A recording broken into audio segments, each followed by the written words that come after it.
Thank you all for coming here. So many people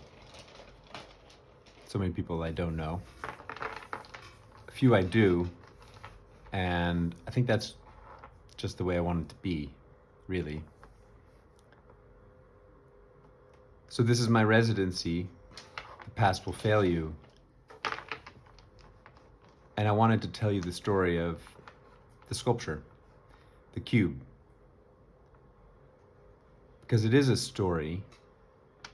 Everything's a story to me at some point. And I wanted to do it in a way that makes sense for the cube, for what it is and what it represents. I need your help for that. I need someone to choose a number for me between 1 and 80. They're all titles, really. Everything I write down, everything I wrote down. This one is, it's only ever stealing if you can never give it back. And I think about that, and I think about how true it is, and I think about, can I apply it always? For me, it was true. If you can give it back, then all can be forgiven, in a way.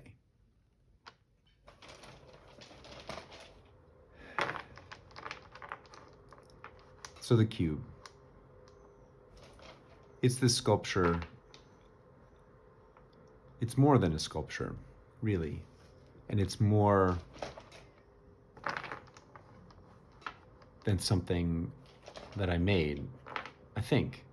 It's supposed to be something that applies to all of us, like these things that I write down. The past will fail you. The past will fail me. The past will fail anyone, in a way. Everything's sort of paradoxical. That's always true.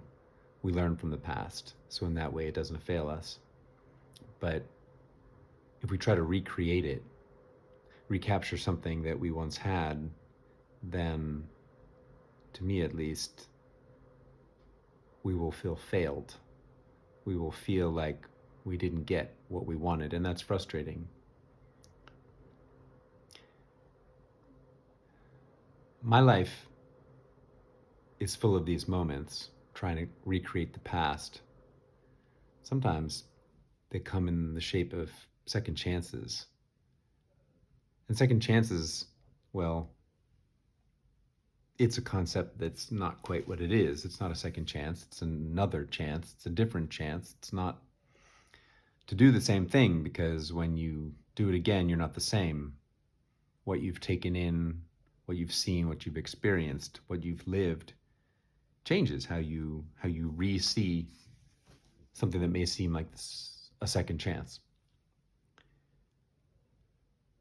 With this cube that I built, it's always a second chance, or a third, or a fourth, or a fifth.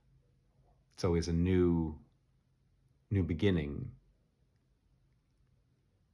I didn't know that until really recently. But I'll come back to that. I didn't make the cube on purpose, and it became something far more than I ever thought it would. And that's just now. I think it'll become far more than I can even imagine. I try not to hope it, because then I'll just be set up for disappointment. I try to just let it be what it is right now. It's not always easy. When I started making it, it was just a chair. Actually, not even. It was the leg of a chair. 4.5 centimeters by 4 centimeters, about 20 centimeters long. it was good. It was what I wanted for the leg of this chair that I was going to make.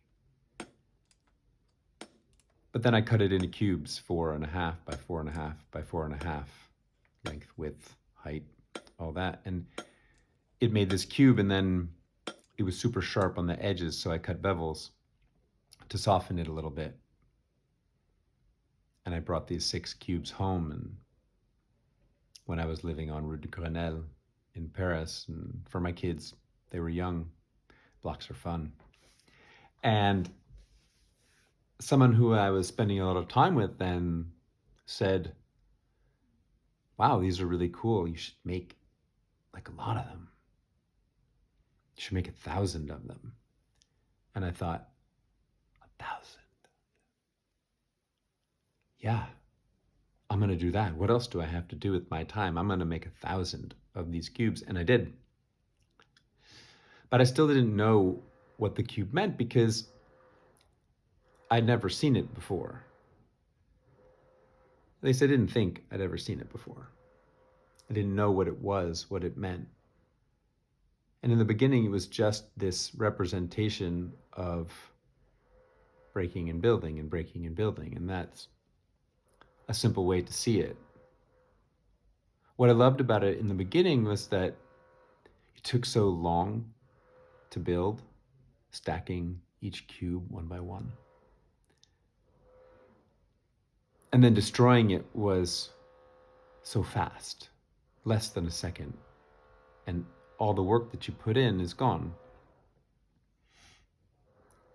I know I'm not the only one who has these feelings that, wow, the effort we put into things can be doomed in an instant, by mistake, sometimes even, totally unintentionally. Yet we rebuild anyway. At least I do. Or I did.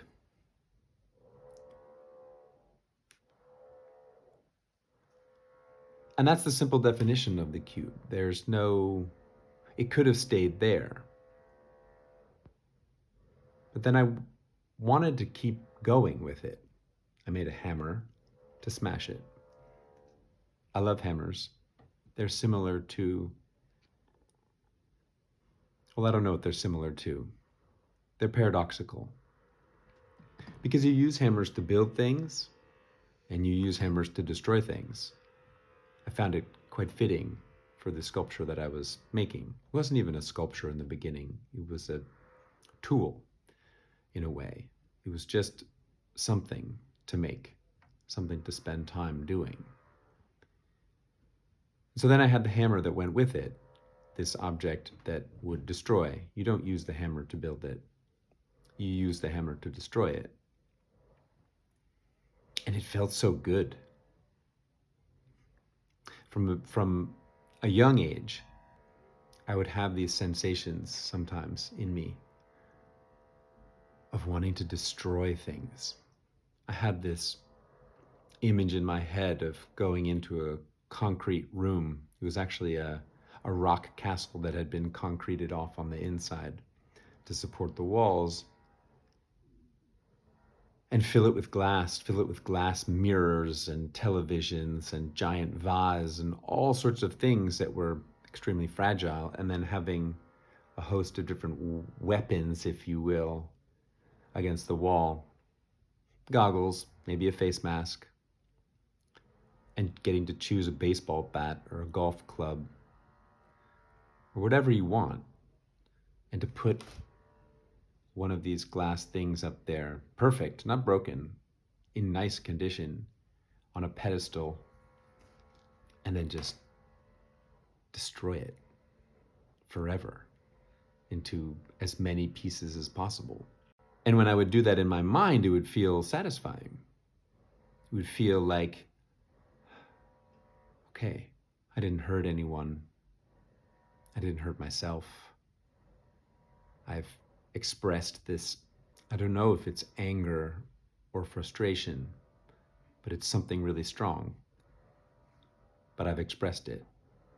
I never did, actually, only did it in my mind. And now I have this cube. The second time I showed the cube, I knew more about it. I decided that it was important that it be black. I was making a lot of black and white artworks at the moment, and I loved that. There was something about this duality that felt like me at the time, and it felt right as well. It's the paradox, too. It's the hammer that breaks, the hammer that builds. It's the black, it's the white. It's this coexisting things that need each other. And so I made the hammer white. I don't know if it makes sense to everyone when I say this, but when I was making the cube, I understood something that maybe I should have understood a lot earlier about how people grow, how people learn, and how we take in things and make sense of them inside ourselves. These things, well, we say that they happen to us. And yes, it's true, some things do happen to us. But that's not where it ends, at least not the way I see it. Yes, we're out here having things in the world always happening to us through the different senses we have. The ones we all identify, or most of us, 1 through 5: touch, taste, smell, hearing, sight. And then I add a 6th one onto that. I call it telepathy. It's when all 5 senses work together. It creates this sort of higher sense. It's the 6th. It's the 6th sense. And there's significance to that 6 in my life.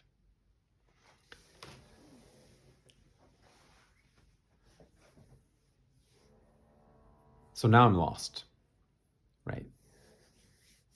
In my head, in what I'm trying to say. But that's okay, because that's where I am. And almost certainly, I'm going to restart whatever this is. And I'm going to do it again. And I'm probably, no, certainly, going to just keep doing it again and again and again. I'm going to take this life that I've built, these things that I understand, and I'm going to break them, or they're going to be broken. And then I find myself again. Like I find myself again talking to you. We think these things happen to us, and that that's where it ends. I thought things were happening to me, and that that's where it ended. But actually, that's just the beginning. Things don't actually happen to us inside of us. We react to them. I react to these external things, and that's actually what really matters. And that's how you learn, and that's how you make sense of things that are external to you. You see it from inside yourself. You see yourself reacting to something, how you cope, how you persevere, how you turn something that could be damaging into something that is your strength.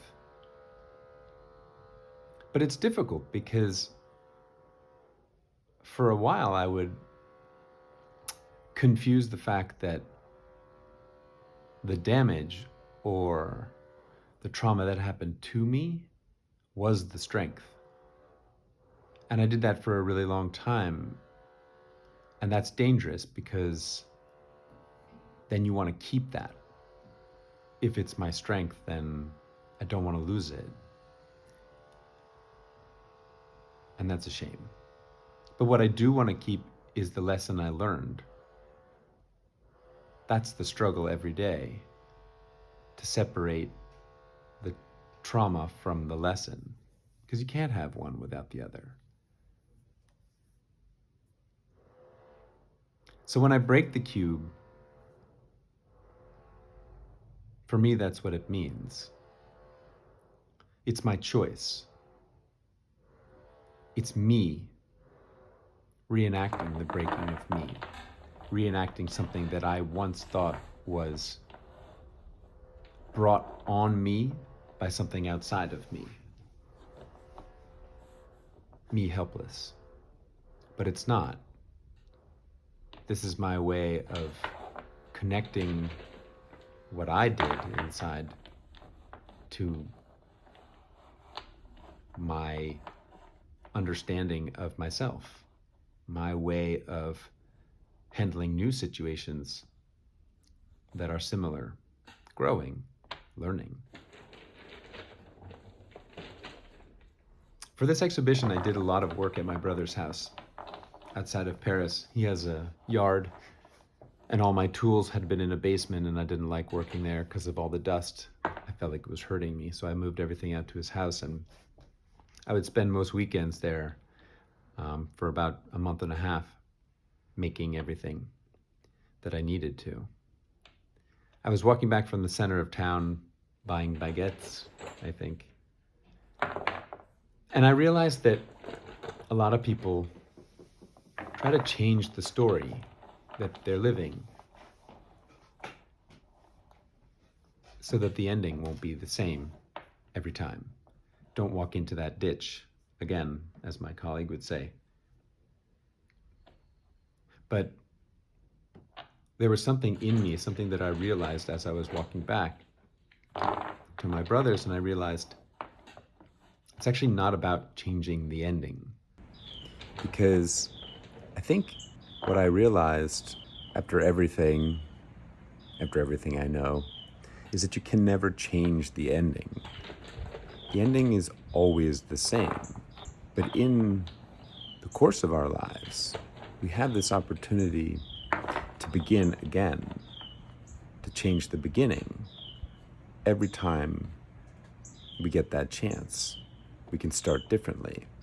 And that's what the cube is about. It's about taking this opportunity, this moment, and starting our life a different way.